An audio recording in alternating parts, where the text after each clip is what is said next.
Querido irmão, querida irmã, graça e paz. Meu nome é Jefferson Pereira e eu sou pastor efetivo da Igreja Presbiteriana de Tupã. A mensagem a seguir é uma síntese do nosso culto do último domingo. Que você seja abençoado grandemente. Caso você queira mais material como esse, você pode estar acessando www.ipbtupan.com.br. Que Deus te abençoe em nome de Jesus. Abra sua Bíblia, meu irmão, minha irmã, em Mateus, capítulo de número 6. Mateus, capítulo de número 6.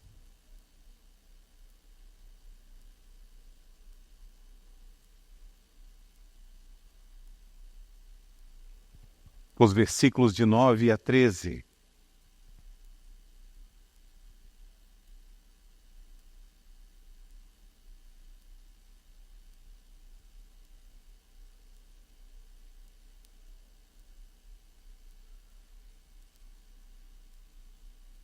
A palavra do Senhor nos ensina assim: portanto, vós orareis assim: Pai nosso que estás nos céus, santificado seja o teu nome. Venha o teu reino. Faça-se a tua vontade, assim na terra como no céu. O pão nosso de cada dia dá-nos hoje, e perdoa-nos as nossas dívidas, assim como nós temos perdoado aos nossos devedores. E não nos deixes cair em tentação, mas livra-nos do mal, pois teu é o reino, o poder e a glória para sempre. Amém.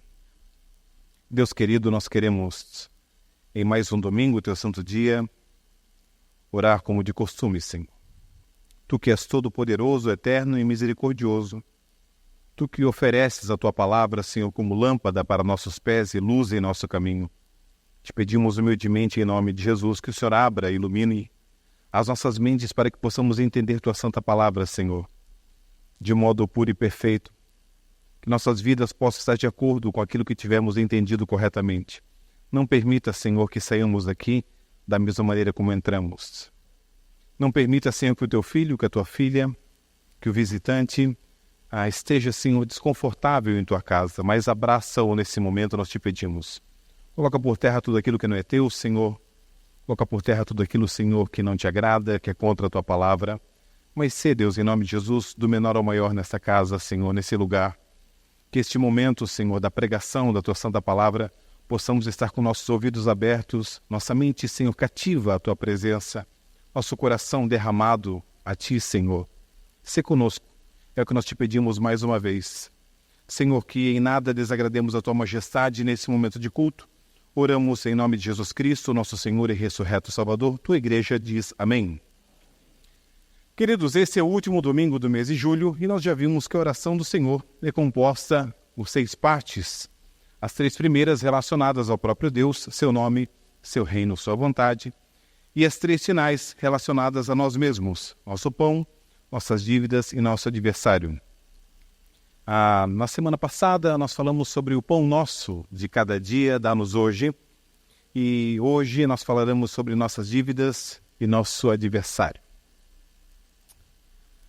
Nós vimos a semana passada que as nossas necessidades humanas são satisfeitas e saciadas por Deus e até nossos desejos naturais são alcançados também de forma sobrenatural. Sendo assim, da mesma forma, a confissão dos nossos pecados que trataremos hoje deve ser uma parte regular das nossas orações. É preciso olhar para as nossas faltas terrenas e buscar perdão do céu. E é isso que o Senhor Jesus está nos ensinando através da oração de confissão e o pedido de perdão como partes integrais dessa oração modelo, como vimos durante todo esse mês. Parafraseando meu grande amigo Felipe Breder, nesse trecho da oração, Jesus nos ensina que precisamos pedir perdão pelos nossos pecados, mas note que é um pedido duplo, onde na primeira parte fala sobre a nossa confissão e na sequência veremos sobre o nosso dever de perdoar. A primeira ação que nós precisamos tomar então em nossa oração é reconhecer que nós somos pecadores, é reconhecer que nós somos devedores e precisamos ter a consciência da destruição que o pecado causa em nossas vidas em primeiro lugar. O ponto-chave aqui, meu irmão, minha irmã, é que nós não gostamos de reconhecer quando estamos errados. Quando a oração fala assim, perdoa as nossas dívidas. Eu não sei se você já notou, mas eu estava orando sobre isso, pensando sobre isso, lendo sobre isso. E eu falei, Senhor, domingo vai estar cheio de gente especial lá naquela igreja, Senhor. Na tua casa, borboletas na minha barriga, né? Não devia me sentir assim, né? Eu já devia estar acostumado, né? Com esse povo lindo. Mas, Senhor, o que eu poderia falar de novo? Porque parece... pastor, o Pai Nosso a gente ora, o pão nosso de cada dia a gente pede o perdão. Mas você já notou uma coisa, por exemplo, que reconhecer nossas dívidas é algo muito constrangedor? Por exemplo, quando quando o irmão ali, estante, né, tem uma dívida hoje, e ele pegou um empréstimo no banco. Na verdade, ele caiu numa cilada, né? Alguém ligou e falou assim, olha, irmão estante, você é um aposentado, eu tenho aqui um empréstimo a juros baixos, várias prestações. Ele falou, rapaz, é uma boa, né? Não pensou, não orou, não fez conta, né? E então caiu naquela cilada. Então ele adquiriu uma dívida. Mas essa dívida tem uma coisa chamada juros compostos, nem sempre alguém faz essa conta. Então aquela dívida que era 5 mil, de repente virou 20 mil, de repente virou 30 mil. Ele falou, meu Deus, e agora? Mas quando a gente fala sobre uma dívida, como a gente fala atualmente? Nós falamos sobre pagar a dívida ou nós falamos negociar a dívida? Quando alguma empresa de cobrança liga para alguém que está devendo, ela diz assim, olha, seu Jefferson, o senhor tem que pagar a dívida. Não fala assim. Ela fala de modo doce, de modo, né, todo querido. Alô, seu Jefferson, tudo bem com o senhor? Seu Jefferson, o senhor é um cliente incrível aqui. Notei que o senhor está com uma dificuldade. Há alguns meses o senhor não faz o pagamento. O senhor gostaria de negociar esta dívida? E aí nós acabamos com uma narrativa que eu posso negociar com Deus, barganhar com Deus. Mas, pastor Jefferson, que tipo de barganha eu poderia fazer com Deus? Ora, nós fazemos o tempo todo. Nós dizemos, Senhor, Tu és bom, Tu és maravilhoso, Tu és amor. Senhor, Tu sabe, eu sou um pobre pecador. Senhor, eu estava fraco, a carne é fraca. O espírito está pronto, Senhor, mas a carne é fraca. E nós tentamos, então, negociar com Deus. Enquanto, meu irmão, minha irmã, nós não tivermos coragem de reconhecer que somos pecadores, de entender o que é pecado, nós não conseguiremos alcançar o verdadeiro perdão. Tendo dito isso, eu quero propor nessa noite que a gente pense sobre, primeiro, o que é pecado. O que é pecado? Pecado é qualquer falta de conformidade com a lei de Deus, sua santa palavra ou a transgressão de qualquer lei, por ele dada como regra à criatura racional. Pastor, ainda está complicado? Tem como dar uma esmiuçada? Tem como melhorar? Opa, claro, estou aqui para ajudar você. O que é pecado? O pecado original ocorreu lá no Jardim do Éden, quando nossos pais, Adão e Eva, infelizmente transgrediram o mandamento direto de Deus que não tomassem do fruto da árvore do conhecimento do bem e do mal. Infelizmente, Eva foi enganada. Infelizmente, o nosso pai, Adão, ficou em silêncio e nós estamos na situação que estamos agora. Que situação? Herdeiros desse pecado original, compreendemos agora que pecado é quando nossas ações, pensamentos ou atitudes não estão de acordo com o que Deus considera certo e bom. Deus estabeleceu um padrão de comportamento para os seus filhos, baseado em sua natureza perfeita e amorosa. Quando não seguimos esse padrão, seja por fazer algo que Ele disse para não fazermos, ou por deixar de fazer algo que Ele nos orientou a fazer, estamos pecando. O presbítero Nivaldo falou muito bem aqui na hora da contrição. Não é apenas ações erradas, é a omissão de alguma ação importante também.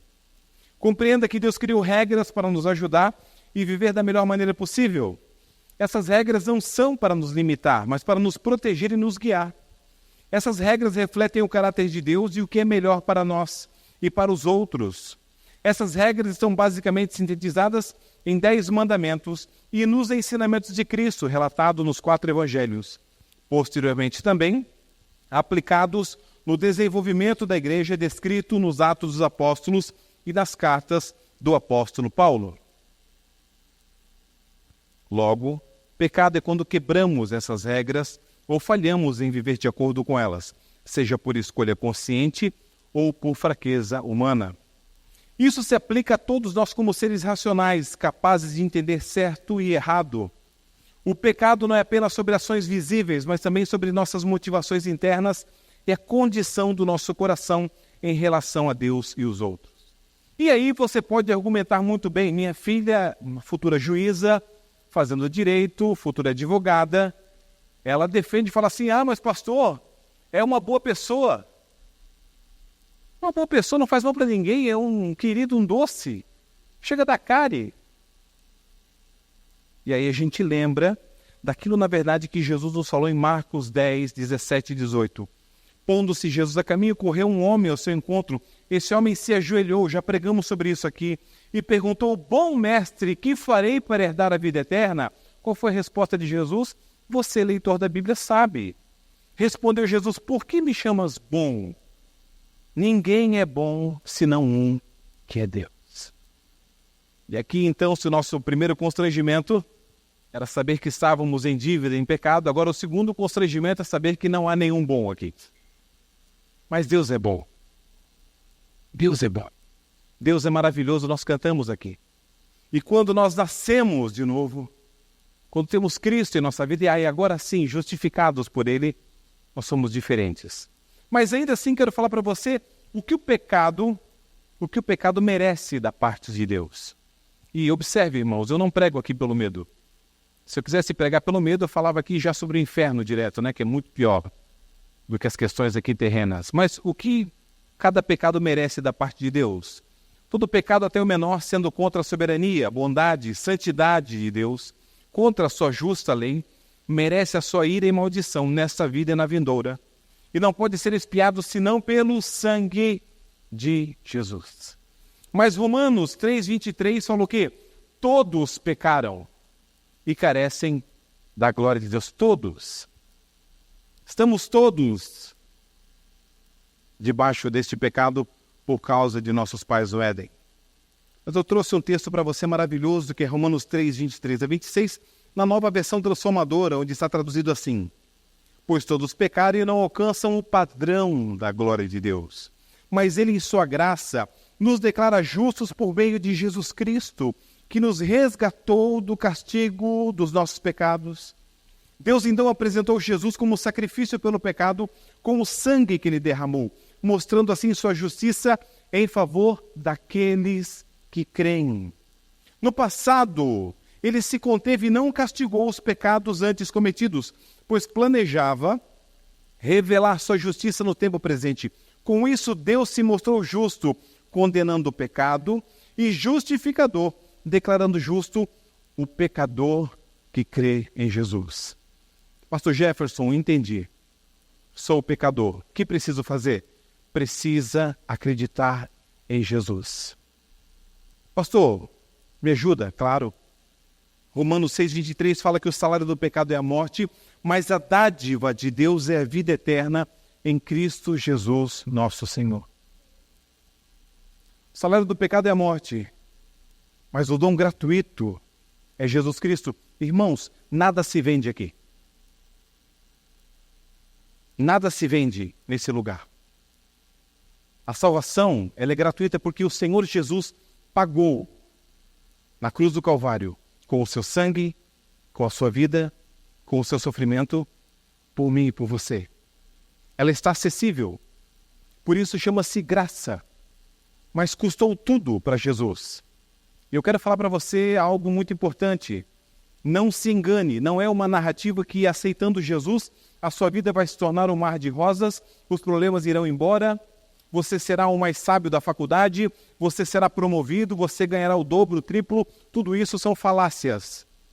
Mas eu quero te dizer o que a Bíblia te promete. Ela promete que quando você entrega o seu coração a Jesus, a sua vida muda de dentro para fora. Aquela raiva, aquela ira, aquela insensatez que você tinha, ela foi embora porque agora Jesus envia o seu Santo Espírito para morar dentro de você.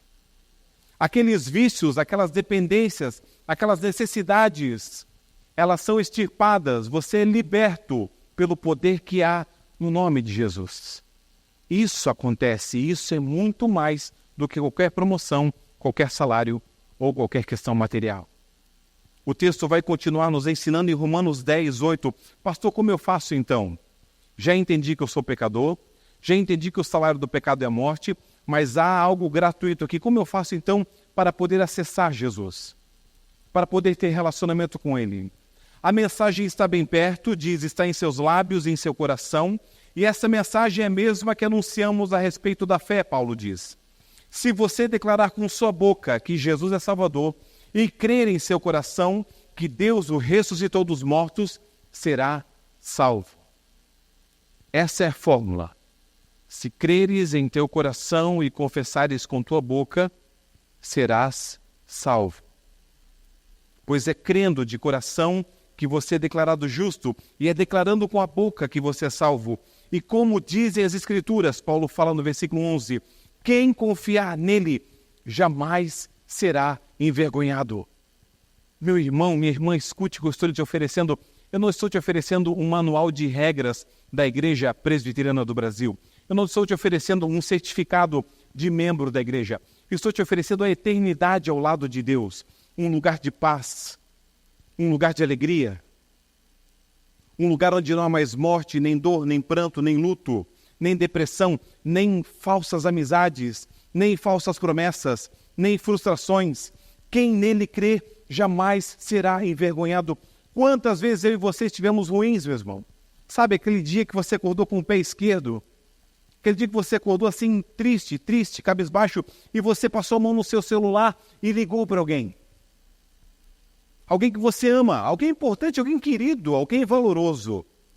E eu não estou falando mal dessa pessoa, mas estou te lembrando que o telefone disse, o telefone chamado encontra-se desligado ou fora de área. Ou então você contou para essa pessoa o que você estava passando e falou, escuta aqui, irmão fulano, ô meu querido, ô meu brother, rapaz, eu estou triste, hein? E ele, ao invés de poder te ajudar, ele também despejou sobre você a tristeza dele. E aí vocês se abraçaram. Tristeza com tristeza, a soma de todas as forças é igual a 0. Mas quero falar para você que quando você tem Jesus na sua vida, você enfrenta problemas terríveis.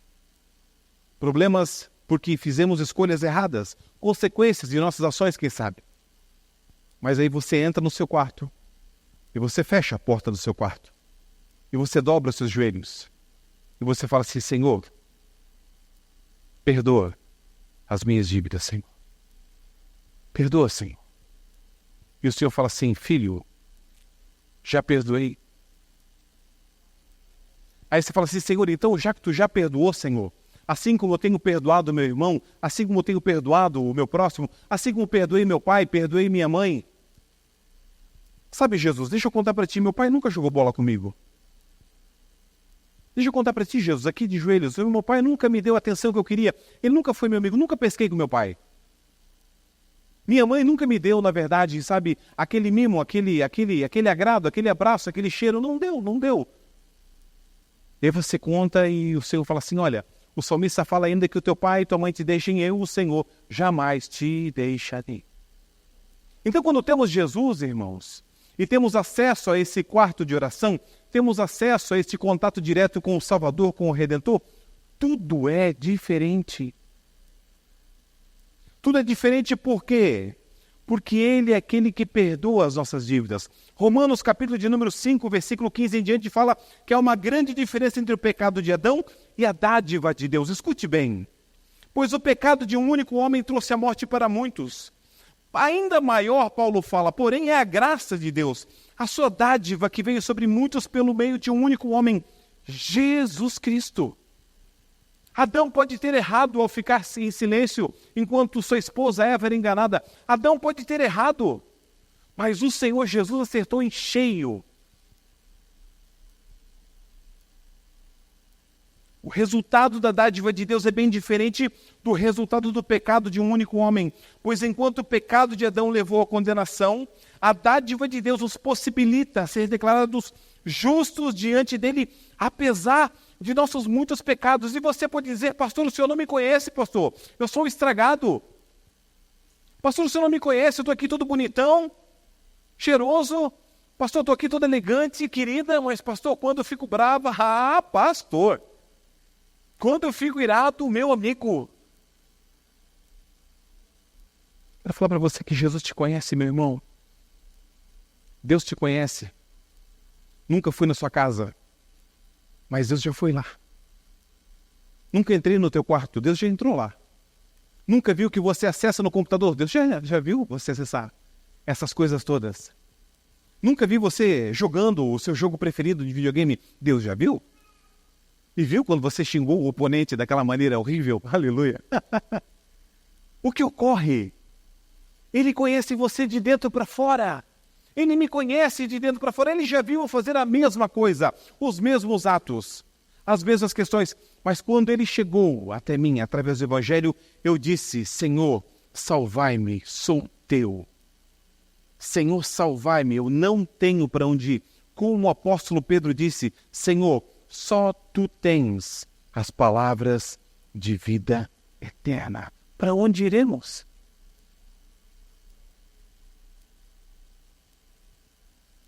A morte reinou sobre muitos por meio do pecado de um único homem. Ainda maior, porém, é a graça de Deus e sua dádiva de justiça. E todos que a recebem reinarão em vida por meio de um único homem, Jesus Cristo. Às vezes, quando eu falo sobre o plano da salvação, em sua mente racional, você pode fazer a seguinte conta. Mas, pastor Jefferson, eu quero curtir aqui, eu quero viver aqui. Eu quero te lembrar de uma conversa que os discípulos tiveram com Jesus Cristo e disseram, Senhor, olha, Senhor, a gente deixou a esposa lá, né, e estão viajando com o Senhor aqui, a gente deixou pai, mãe, deixou casa, deixou conforto. Senhor, o que a gente vai... E o Senhor falou assim, não há ninguém que tenha deixado pai, mãe, irmão, irmã, família, casa, que não receba o cêntuplo aqui e muito mais por vir. Ah, pastor, eu quero esse cêntuplo. É uma BMW? Não é, meu irmão. Não. Pastor, são alguns bitcoins na minha conta? Não, não são. Pastor, o que é o cêntuplo, então?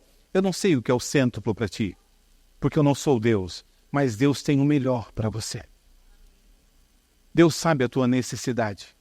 Às vezes a tua necessidade é uma noite de sono tranquila, deitar na cama, colocar a cabeça no travesseiro, dormir em paz e acordar restaurado. Às vezes a tua necessidade, o cêntuplo para ti, é passar nesse concurso que você estuda tanto, é ter esta vida profissional que glorifica o nome de Deus. Para que alguém te pergunte assim, como é que você passou nesse concurso tão difícil? E você diga de boca cheia, foi Deus quem me abençoou. Foi um milagre. Sabe, irmãos, eu fiz o seminário presbiteriano 4 anos. Eu morei em Campinas 4 anos. Eu moro longe da minha família há 12 anos. Eu fiz parte da turma do seminário que passou pela pandemia. Tivemos aula online, aulas híbridas, aulas incríveis. Muitos desistiram, muitos foram para casa. Muitos não aguentaram. E todos os dias, todos nós dizemos assim, quando chegávamos no seminário, e aí, quem pensou em desistir? Todo mundo levantava a mão. Quem não desistiu? Todo mundo levantava a mão. E eu prometi para Deus que se o Senhor me segurasse pela sua forte mão até o final, me trouxesse para a minha igreja, eu ia contar para todo mundo que eu só passei, que eu só terminei, que eu só concluí, porque Deus estava comigo. Então o que acontece é que, de verdade, um só pecado de Adão trouxe condenação a todos, mas um só ato da justiça de Cristo removeu a culpa e trouxe vida a todos. É por causa da desobediência a Deus de uma só pessoa, muitos se tornaram pecadores, mas por causa da obediência de uma só pessoa, Jesus Cristo, muitos serão declarados justos. De fato, por mais mortos que estivéssemos em nossos pecados e transgressões, estamos muito mais vivos no perdão e na justiça de Deus. Por mais distantes e desconectados que estivéssemos do Senhor por causa do pecado de Adão e do nosso próprio pecado, estamos muito mais em paz e íntimos com o Senhor por meio da obra perfeita de Cristo em nosso favor. Pois por mais narcisistas, egocêntricos, egoístas, nojentos que fôssemos por meio da nossa conexão com o primeiro Adão, estamos nos tornando, pouco a pouco, dia a dia, muitos mais centrados no outro, amorosos ao próximo, atenciosos por meio da nossa união com Jesus e do seu exemplo no Evangelho. E é aqui que muitos amados nossos não compreendem o nosso constante convite, o nosso constante chamado ao conhecimento do Evangelho, da reconciliação. É aqui que o meu familiar não entende por que eu vivo na igreja. É aqui que o meu amigo de festa, de balada, é aqui que o meu amigo que usa droga, que se embebeda, bebe da 1 a 51, não entende por que eu amo tanto Jesus e não participo mais dessas coisas. É aqui, irmão. É nesse divisor de águas, onde Jesus chegou e me abraçou e disse: filho, você tem duas escolhas. Você tem o caminho da vida e você tem o caminho da morte. Eu te ofereço hoje aqui o caminho da vida. Quer caminhar comigo? Mas é um caminho estreito, é um caminho, sabe? Ele não é agradável às vistas. Ele parece monocromático. Lá fora parece que tudo é mais colorido. Mas deixa eu te falar. O fim do caminho colorido lá de fora é morte, mas o fim desse caminho mais simples aqui é vida, e vida eterna. Por isso, sei que sou pecador, 1 João 3, mas quando peco agora, depois de ter conhecido a Cristo e ter sido alcançado pelo seu Evangelho, também compreendo o que está escrito em 1 João 3, 7 em diante, que fala: filhinhos, não deixe que ninguém vos engane a esse respeito.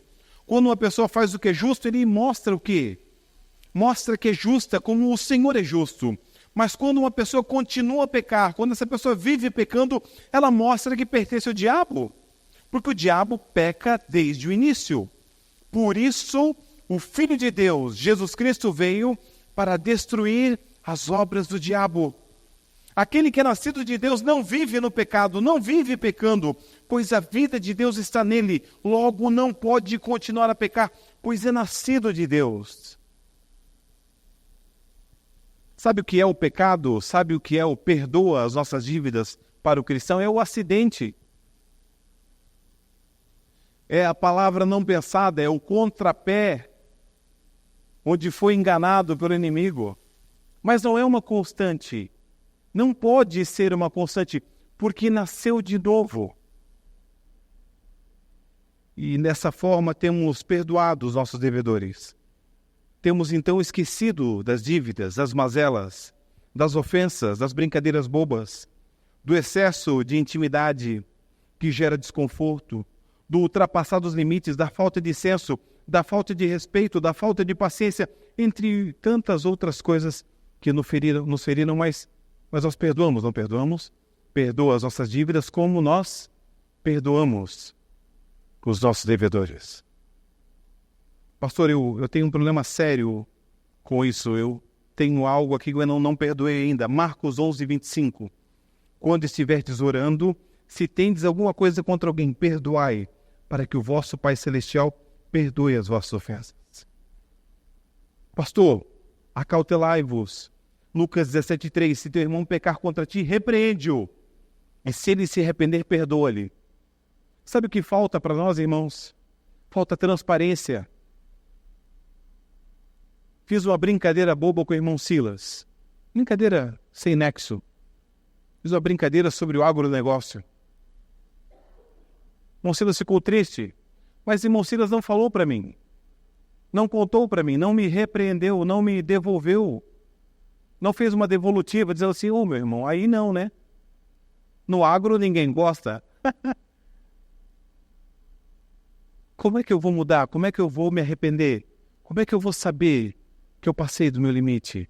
Ah, claro, pastor, o senhor tem que ter senso. Eu tenho que ter senso, mas eu não tive, lembra? Eu pequei. Efésios 4:32, então, nos oferece o seguinte conselho: antes, sejam uns para com os outros benignos, compassivos, perdoando-vos uns aos outros, seguindo o exemplo. Que exemplo? Como também Deus em Cristo vos perdoou. Colossenses 3,13, suportai-vos uns aos outros, perdoai-vos mutuamente, caso alguém tenha motivo de queixa contra outrem, assim como o Senhor vos perdoou, assim também perdoai vós. Perdoa as nossas dívidas, Senhor. Somos pecadores, assim como temos perdoado os nossos devedores. Mateus 6,13, parte A do versículo, fala assim: e não nos deixe cair em tentação. O reformador francês Calvino escreveu certa vez que, visto que todas as tentações são instigadas por Satanás, tão logo nos sobrevenham, nos avisam que ele está por perto. Preste atenção em algo que eu quero falar para você, meu irmão, minha irmã. A tentação nunca será um prato de polenta fria. A tentação nunca será algo que você não tem uma atração.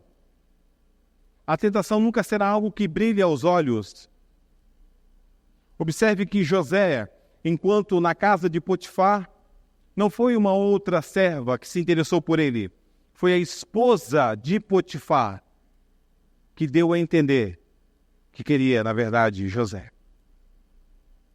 Observe, meu irmão, minha irmã, que 1 Coríntios 10:13 me oferece a certeza que as tentações em sua vida não são diferentes daquelas que outros enfrentaram, mas Deus é fiel. Ele não permitirá tentações maiores do que você possa suportar.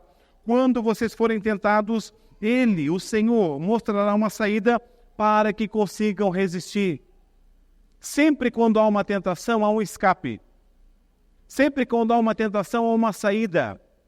Sempre há uma opção divina, há uma provisão. Quando a esposa de Potifar agarrou José, José falou assim: querida, olha, o teu marido me deu autoridade sobre todas as coisas aqui dessa casa, menos você. Como eu cometeria tamanho pecado contra o meu Deus fazendo isso? E saiu correndo. A palavra do Senhor nos ensina: sujeitai-vos ao Senhor, sujeitai-vos a Deus, resistir ao diabo e ele fugirá de vós. Mas quero te dar um conselho, meu irmão, minha irmã. Se por acaso essa tentação for um diabo muito bonito, né, uma diaba muito bonita, uma promoção, né, alguma coisa, na verdade, que quer te arredar, foge. Porque Paulo fala: foge das paixões da mocidade. Foge, irmão, sai correndo. Igual José fez. Não é feio. Não é feio. A palavra continua me ensinando, Gálatas 5,17. A natureza humana deseja fazer exatamente o oposto que o Espírito Santo quer.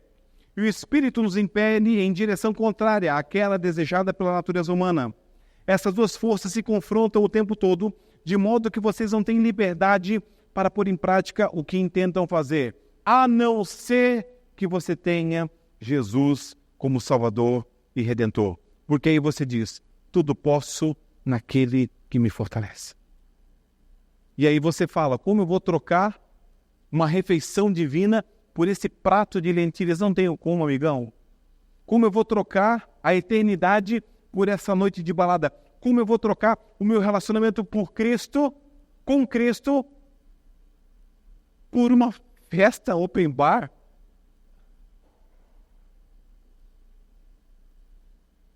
Salva-nos, Senhor. Não podemos fazer isso sem Ti. Resgata-nos, Senhor, de tudo o que se opõe a Ti. Ajuda-nos a não contribuir para o problema em nossa própria queda distorcida. Lembre-se, irmão e irmã, Jesus em outras ocasiões disse a seus discípulos para estarem preparados para a luta. Ele próprio, Jesus Cristo, enfrentou o tentador logo após ser batizado. E esse texto é riquíssimo. Mateus 4,1 fala que a seguir foi Jesus levado pelo Espírito Santo ao deserto para ser tentado pelo diabo.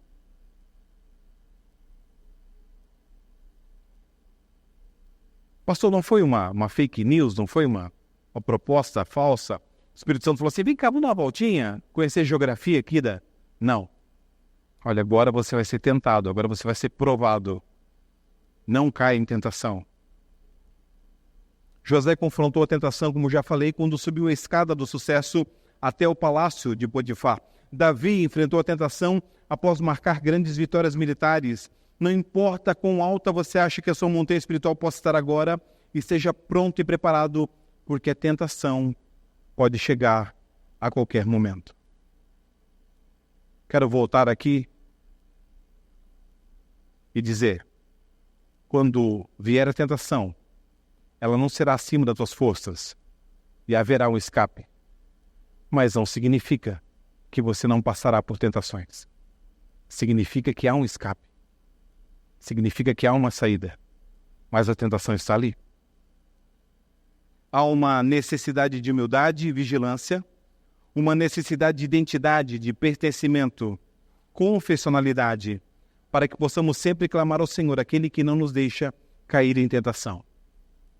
Concluo o meu segundo ponto dizendo que Provérbios 24:16 afirma que 7 vezes cairá o justo e se levantará, mas os perversos são derrubados pela calamidade. Mesmo que você caia em tentação, nós retornamos então na oração e dizemos: perdoa as nossas dívidas. Mas lembre-se, aquele que é do Senhor não vive caindo em tentação. Não vive pecando. Meu último ponto é Mateus 6,13, parte B do versículo, onde fala assim: mas livra-nos do mal, pois teu é o reino, o poder e a glória para sempre. À medida que Jesus se aproximava do fim da oração modelo, ele passou do perdão para a aprovação, tentação e, claro, libertação de Deus.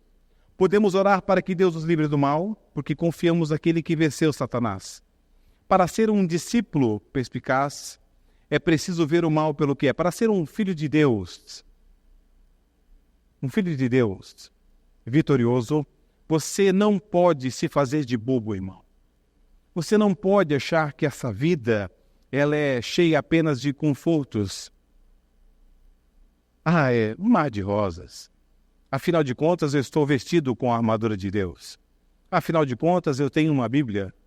Afinal de contas, eu sou membro de uma igreja. Afinal de contas, Deus sabe o tamanho da oferta que eu dei naquele domingo. Você precisa entender o quê? Que o maligno existe, está ativo nesse momento. Ainda assim, nunca devemos dar mais tempo para pensar sobre a realidade do mal do que sobre a realidade da vitória de Deus sobre esse mal. O Senhor já venceu. Não há uma queda de braço agora entre Deus e Satanás. Não há. Não há uma disputa pela vida do Jefferson. O Jefferson pertence ao Senhor Jesus.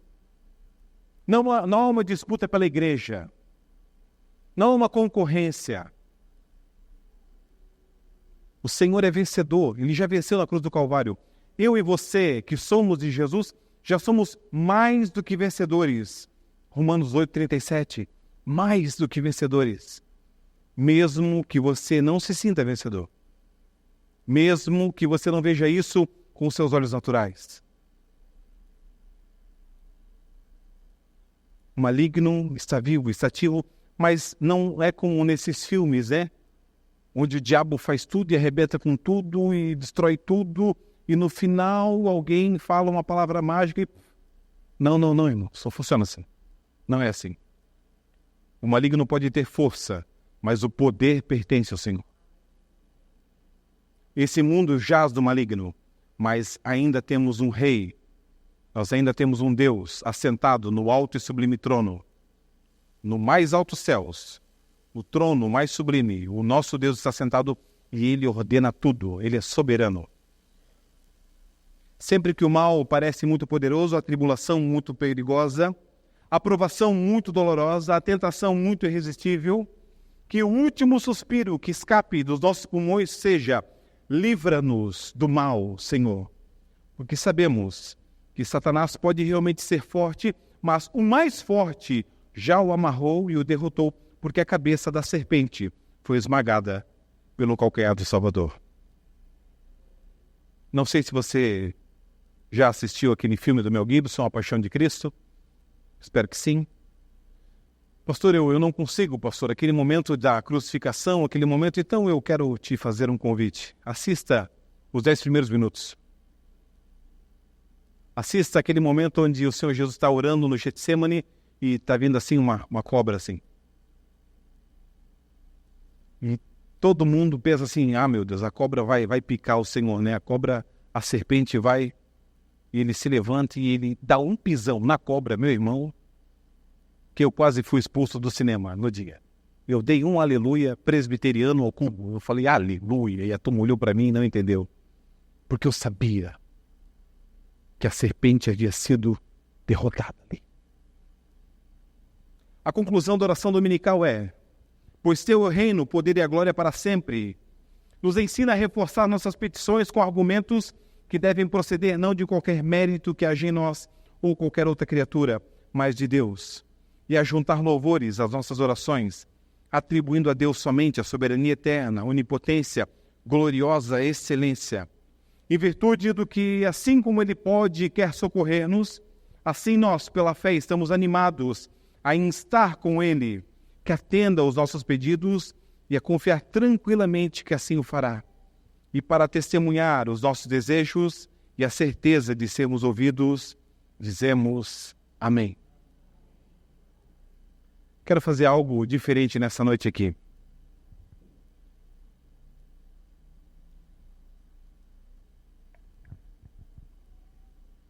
Quero convidar você que está aqui nessa noite a entregar a sua vida para Jesus Cristo como Salvador e Senhor.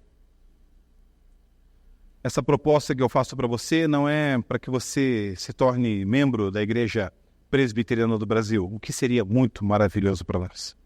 Muito. Seria, na verdade, uma alegria incomensurável. Mas, de verdade, eu quero te ver na eternidade. De verdade, eu quero te ver ao lado de Jesus. De verdade, eu quero te ver feliz com o Senhor. Pastor, como eu posso fazer isso? Você não vai ficar de pé, você não vai vir aqui na frente, você não vai fazer nada disso. Eu vou estar orando agora e você vai orar aí, no seu lugar. Você vai confessar com a tua boca que você acredita que Jesus Cristo é o Salvador e ressuscitou dos mortos. Você vai crer no teu coração que Ele pode mudar a tua vida. E se você quiser, só se você quiser, eu vou estar na porta, no final desse culto, apertando sua mão e te abraçando. E você pode chegar ali e falar assim, pastor, eu entreguei minha vida a Jesus. Eu queria poder caminhar mais perto dele. O senhor pode me ajudar? E eu vou dizer assim, meu irmão, minha irmã, puxa, meu nome é Jefferson Pereira e eu estou aqui para te ajudar. Entenda, meu querido, minha querida, entenda que é uma proposta muito cara, muito valiosa, você ter a sua vida transformada. Agora, no dia 6 de agosto, fazem 30 anos que eu tomei essa decisão.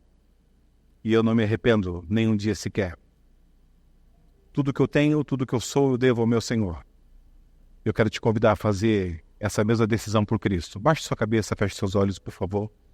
Senhor Deus maravilhoso, eu quero te agradecer em primeiro lugar por essa igreja repleta de pessoas lindas, pessoas especiais para ti, Senhor. Pessoas que o Senhor escolheu pela mão e retirou de casa hoje. Essas pessoas poderiam estar fazendo muitas outras coisas, mas aprove ao Senhor.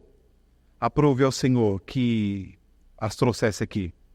Quero te pedir, Senhor, em nome de Jesus, que o Senhor, na verdade, agora continue falando através do teu Santo Espírito com cada coração, com cada mente.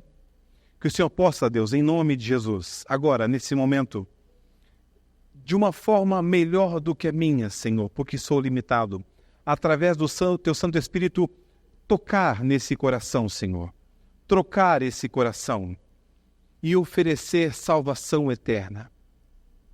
Senhor, como temos orado por essa pessoa querida, Senhor, como temos pedido a Ti, dia após dia, que o Senhor salve, que o Senhor transforme. Como essa pessoa já tem qualidades terrenas visíveis por todos, todos amam, todos gostam, é bom estar perto dela, mas só uma coisa falta: entregar a vida para Jesus. Senhor, nós te pedimos, Senhor, alcança essa pessoa que nós amamos. Alcança, Senhor, meu irmão, minha irmã, aqueles que já são teus, edificando-os na fé, fortalecendo-os na fé. Porque quando vemos esse tipo de milagre, Senhor, pessoas se entregando a Ti em pleno século XXI, nós vemos que o Senhor está vivo, que o Senhor, na verdade, é maravilhoso e és poderoso. Oramos aqui, Senhor, dizendo que sairemos desse lugar, mas não saímos da Tua presença. Perdoa as nossas dívidas, como temos perdoado nossos devedores. Não nos deixe cair em tentação, na tentação de acharmos que só porque somos presbiterianos, só porque temos o Senhor, somos melhores do que os outros. Não somos, Senhor. Na verdade, somos bem-aventurados. Somos agraciados, porque um dia ouvimos o Teu Evangelho e aceitamos essa mensagem. Agora cura o enfermo, Senhor, nós te pedimos em nome de Jesus. Sara, Senhor, aquele que está acamado, te pedimos em nome de Jesus. Anima o desanimado, transforma a vida, Senhor, em nome de Jesus. E nesse momento eu rogo as bênçãos da parte de Deus sobre vocês, povo de Deus, menina dos olhos do Senhor, que a graça do nosso Senhor e Salvador, o ressurreto Jesus Cristo, que o amor insondável, inimaginável de Deus o Criador, o eterno Pai, que a comunhão, o cuidado, a consolação e o poder do Espírito Santo repousem sobre cada um de nós hoje e até brevemente, quando o Senhor vier nos buscar. Amém, amém, graças a Deus.